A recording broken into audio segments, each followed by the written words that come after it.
Hi everyone, and welcome to this episode of Know Your Parks. I'm your host, Kelly Rostick. On this month's show, we're doing something a little different by bringing you our program from underground at Riverbluff Cave, southwest of Springfield city limits. We're going to take a rare look at this amazing underground resource and find out what makes it so unique to hold the title as oldest fossil cave in North America. We'll also find out how the events of September 11th, 2001 helped to preserve this cave forever. And it's hard to believe, but it's that time of year again with fall in the air. The annual Turkey Trot event is headed back to downtown Springfield, and we're going to learn what it takes to pull off this event with more than 7,100 participants, making it the largest run walk in the state of Missouri on Thanksgiving Day. It's all happening on this month's Know Your Parks, brought to you by Mediacom Connections Channel 22 and the Springfield Greene County Park Board. We'll be right back.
Welcome back to Know Your Parks. For more information on anything you see in today's show, you can call the Park Board at 864-1049 or log on to parkboard.org. This is a first for our show to be underground, but that's exactly where we are today, here inside Riverbluff Cave. Joining me are geologist Matt Foyer and Greene County Stormwater Engineer Kevin Barnes. Gentlemen, thank you so much for allowing us access to Riverbluff Cave. We'll start with you, Matt. Where exactly are we in relationship to Springfield? We're about 3 miles south of the Springfield border. And it's been 10 years since this cave was discovered. Tell me about the date and the significance of that date and how the cave was discovered. The cave was discovered on September 11th, 2001, really as a result of the terrorist attack, which kind of saved the cave. We had some explosives in the ground blasting away for the Cox Road, and basically the county put a halt to the blasting, saying, well, we would prefer not to have more explosions going off today, just a bad day for that. So they let off just a handful of charges they had in the ground, opening up a 40-foot wide, 20-foot high hole in the cave, which wasn't really that big, and it allowed access to the cave. But somebody realized, wow, we found something here, didn't they? The minute the blast went off, yeah, it didn't heap up with a pile of rubble. It sunk back into a hole. I see. So they knew that there was a void under here, didn't immediately, they? yeah. And this cave has a distinction, doesn't it? What is the title or this distinction of it? It's the oldest fossil cave in North America? Correct. What does that mean?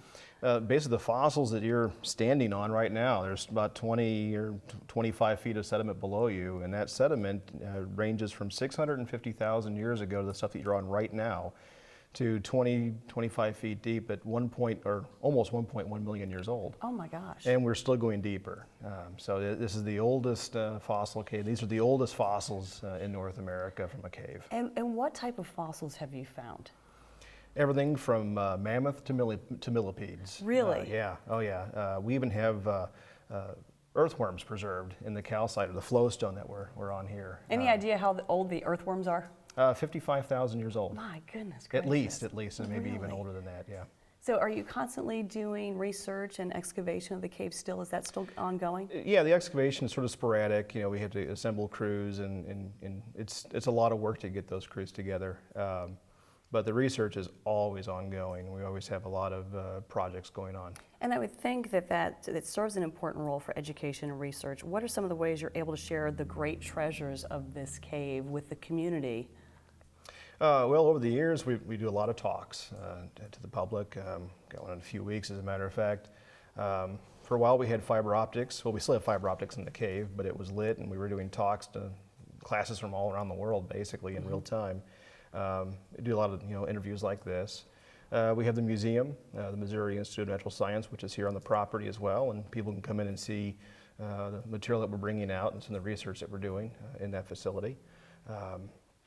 And so maybe in the future we'll have some educational tours of the cave as well. So. I mean, this is really living history, isn't it? Oh, it is, yeah. Yeah, it's fascinating. Kevin, I'm going to bring you in on this point. Greene County really played a vital role in preserving this cave when it was discovered. And tell us a little bit about how all that occurred and what Greene County has done since then to protect this treasure. Okay.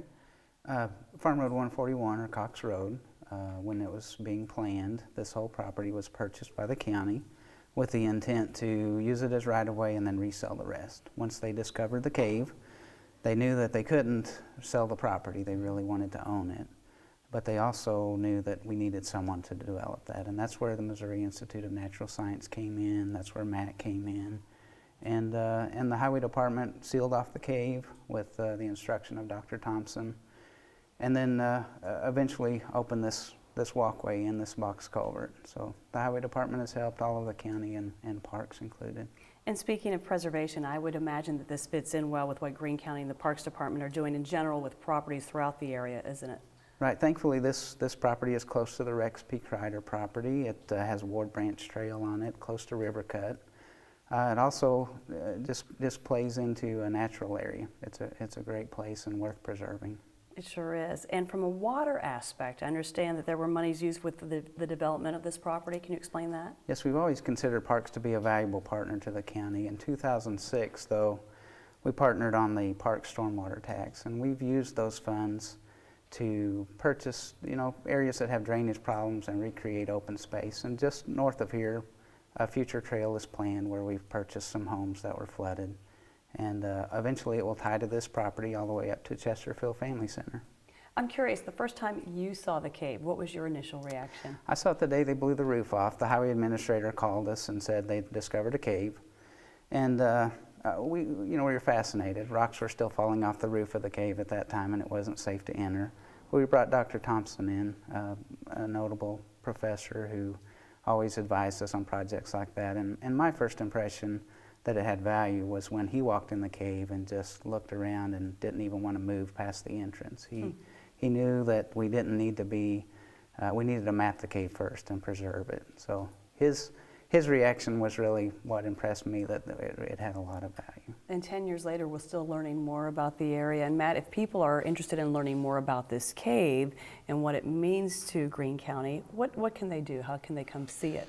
Oh, they can come down to the Missouri Institute of Natural Science, 2327 West Farm Road 190, out near River Cut Golf Course. And we also have a website on the cave, riverbluffcave.com or monatside.com for the museum. They can get information about the cave. Is it possible to come in and view the cave personally, though? Not at this time, no. Like I said, maybe in the future we'll have some educational tours for college classes or a teacher, something like that in the future. Well, I feel very privileged and lucky to be here, and it really is something to see.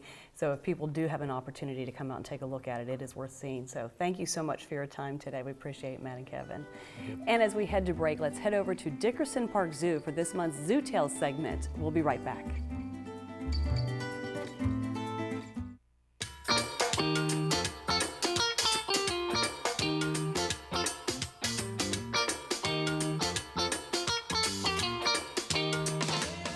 Hi, I'm Melinda Arnold coming to you today from the Chilean Flamingo exhibit at Dickerson Park Zoo.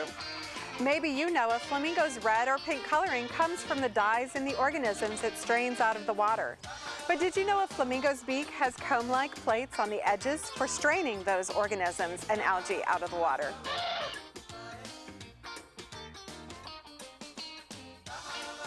Chilean flamingos are found in high-altitude lakes and lowlands in southern South America. You'll notice that flamingos tend to rest standing on one leg with the other leg tucked up under their bodies. This helps reduce the amount of body heat lost, and they are able to stand in this position for long periods of time.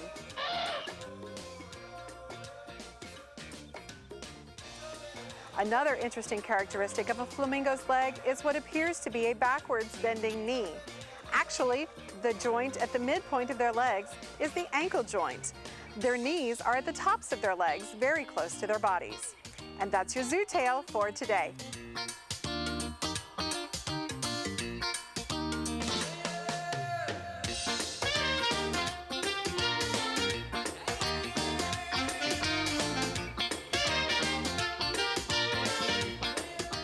MediaCom Ice Park. It's where we're rockin' at the rink. We've got figure skating for all ages, It's really, really fun.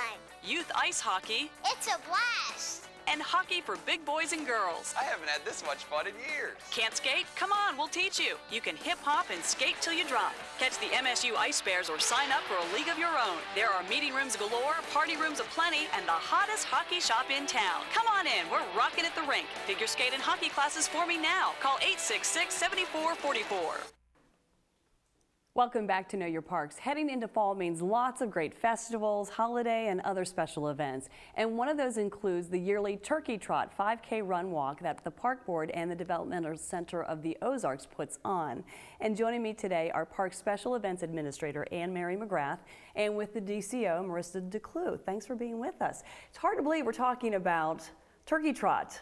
Well, but that it's little crisp weather in the air means Thanksgiving's not too far away. It's just down the road, and what an event it has turned into. But let's talk a little bit about the event for those people who don't know much about it.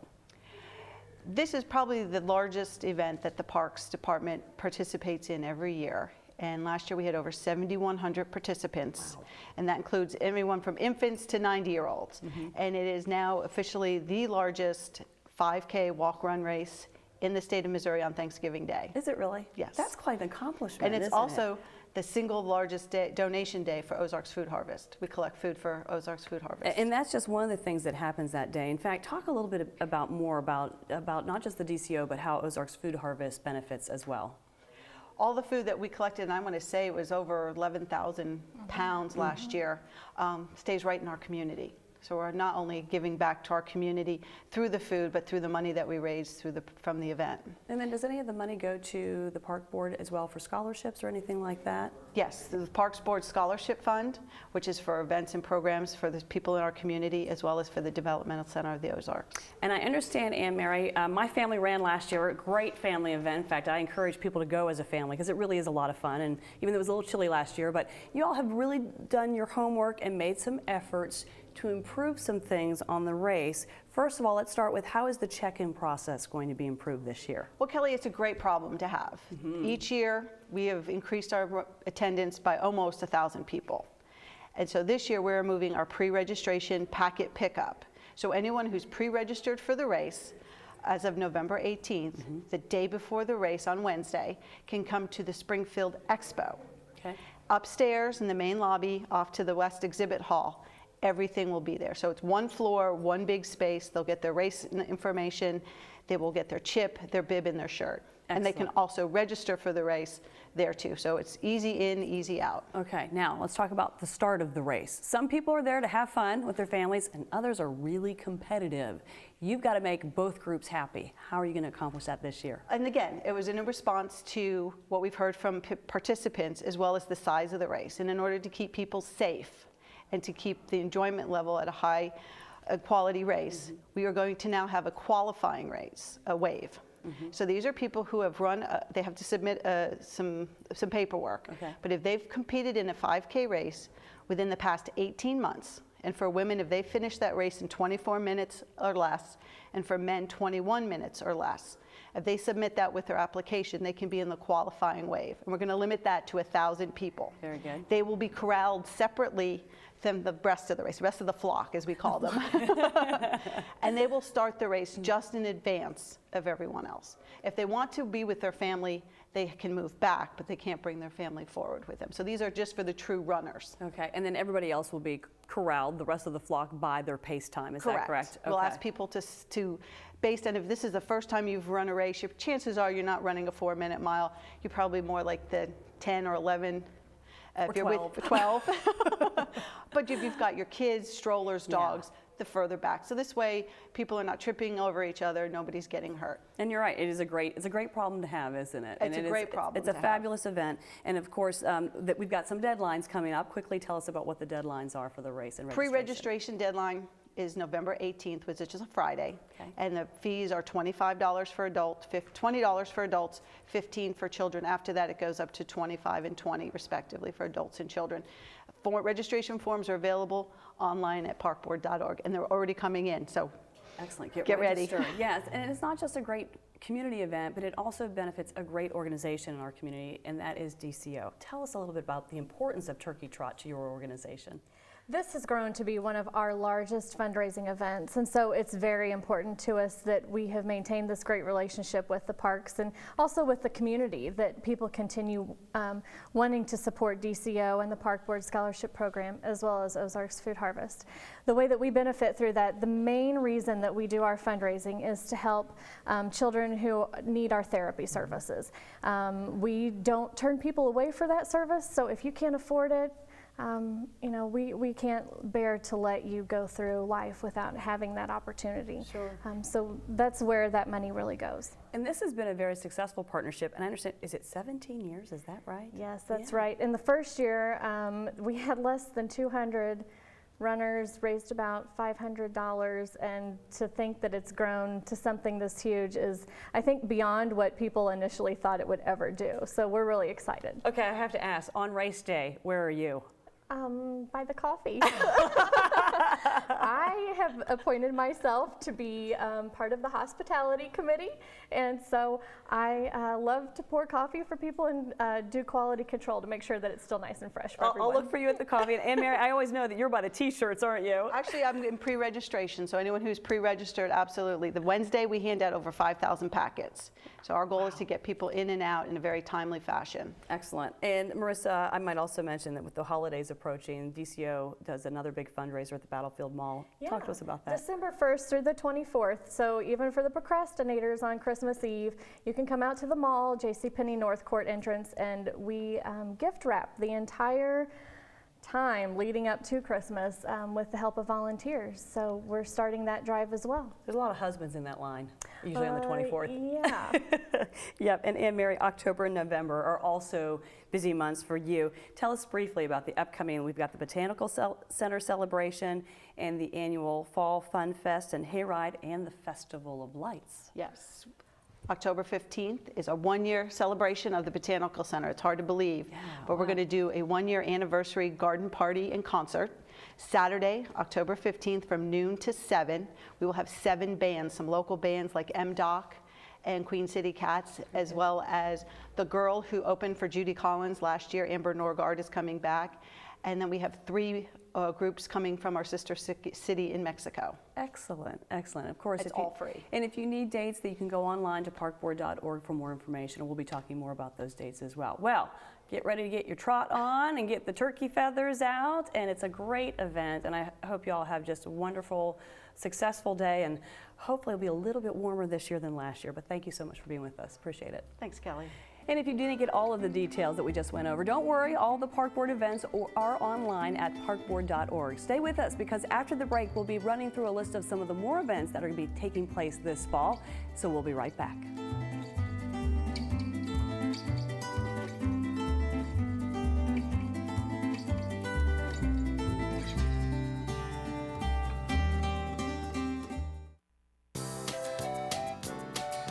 Yes, we do have a tale for you at Dickerson Park Zoo.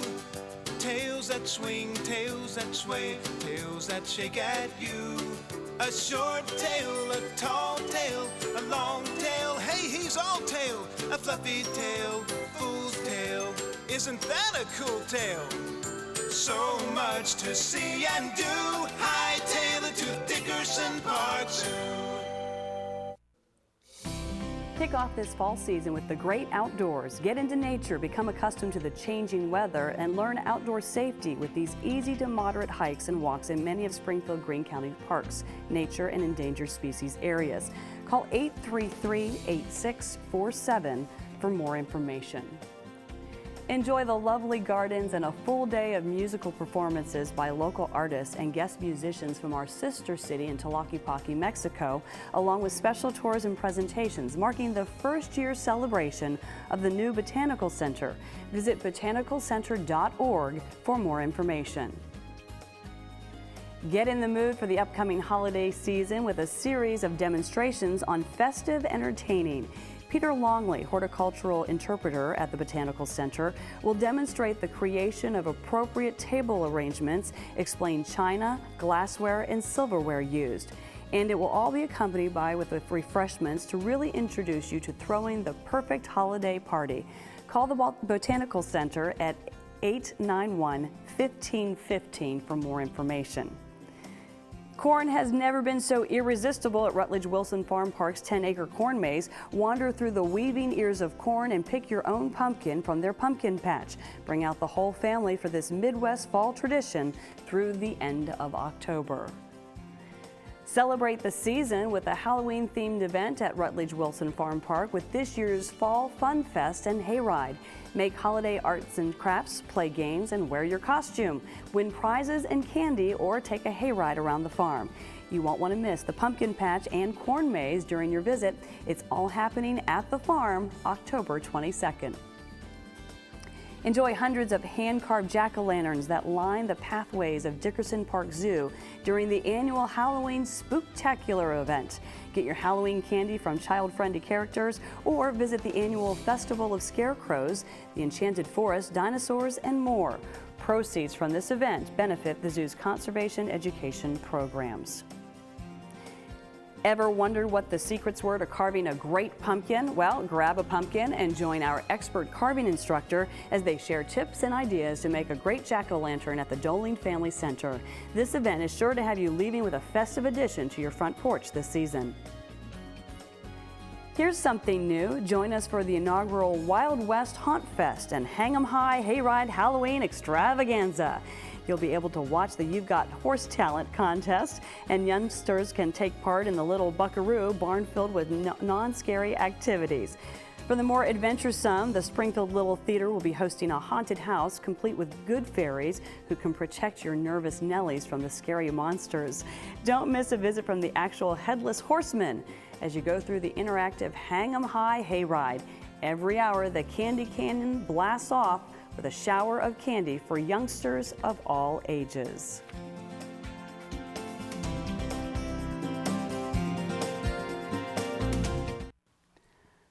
Well, that's it for today's show. This has certainly been one of our more unique locations. Next month, we'll be on the road again to another park location here in your city-county park system. If you miss anything from today's show, you can always visit us online at parkboard.org.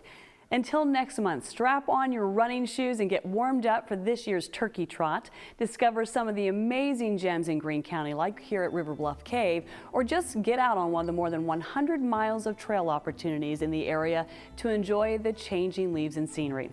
Whatever it is, we're happy to welcome you to our park system, where there's something for everyone. For the Springfield Greene County Park Board, I'm Kelly Rostick, and we'll see you next time.